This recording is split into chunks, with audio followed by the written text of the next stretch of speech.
这才是大葱炒鸡蛋好吃又正确的做法。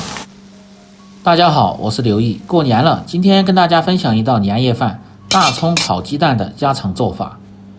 葱香浓郁，鸡蛋滑嫩不腥气，老少皆宜，下酒又下饭。饭店做的为什么那么好吃？相信许多朋友不知道。大厨今天分享详细的做法，让你在家也能做出饭店的味道，简单又接地气。喜欢的朋友可以试试。首先准备不要强的大葱一根，大概50克左右，清洗干净。接下来改刀，像这样从中间片开，再斜刀切成块儿，这样成熟快，还更容易入味。当然，这个葱的切法有很多种，可以切段的，也可以切滚刀块的，怎么高兴怎么来。切好，先放入盆中。准备正经的母鸡蛋4个，用单手打入碗中。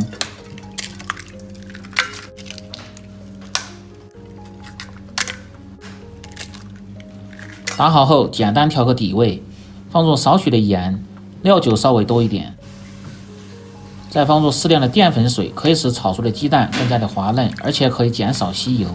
再放入少许的白醋去腥，而且可以使炒出的鸡蛋更加的蓬松。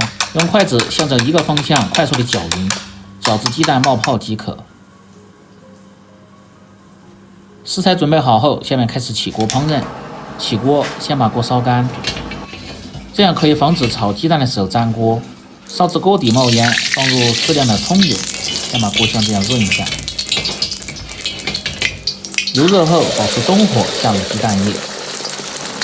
下锅先静置个5秒钟左右，让鸡蛋液慢慢的成型，切记不要来回推动，那样炒出的鸡蛋会非常的碎。把锅像这样歪一下，让鸡蛋液更好的成型。各位好朋友，请动动你们发财的手，点亮视频下方的大拇指和五角星。您的点赞和收藏对于我来说非常重要，感谢您的支持。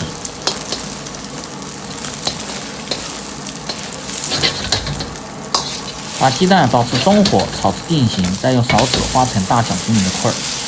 在这里告诉大家一个烹饪小知识，像做这类似的炒鸡蛋，一定要稍微炒老一点，这样在炒制的时候更容易吸附汤汁的味道，而且还可以减少鸡蛋很多的腥气味。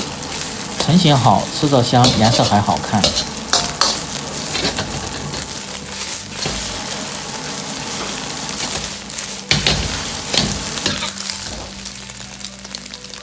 把鸡蛋炒至蓬松，两面稍微焦黄即可倒出。锅中下入少许的葱油，不知道葱油怎么熬的，可以看我前面视频，用葱油炒制这道菜味道更香。油热后，保持中火下入大葱，翻炒均匀，炒出香味。炒葱的火切记不要太大，要不然还没炒出香味，葱就糊了，吃着发苦，颜色还不好看。炒至稍微发软，放入适量的生抽酱油提味增鲜。放入料酒稍微多一点去腥，然后炒出香味。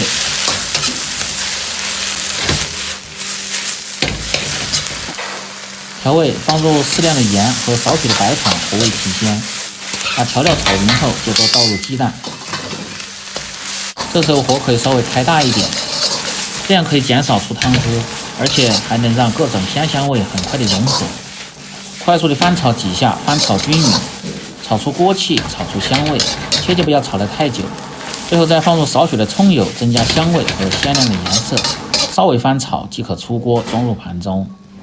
这样一道香嫩入味、好吃不腥气的大葱炒鸡蛋就做好了，下酒下饭都不错。更多家常菜，请关注刘毅美食。感谢您的支持，喜欢的朋友记得帮忙点赞、评论、转发、收藏。我们明天再见。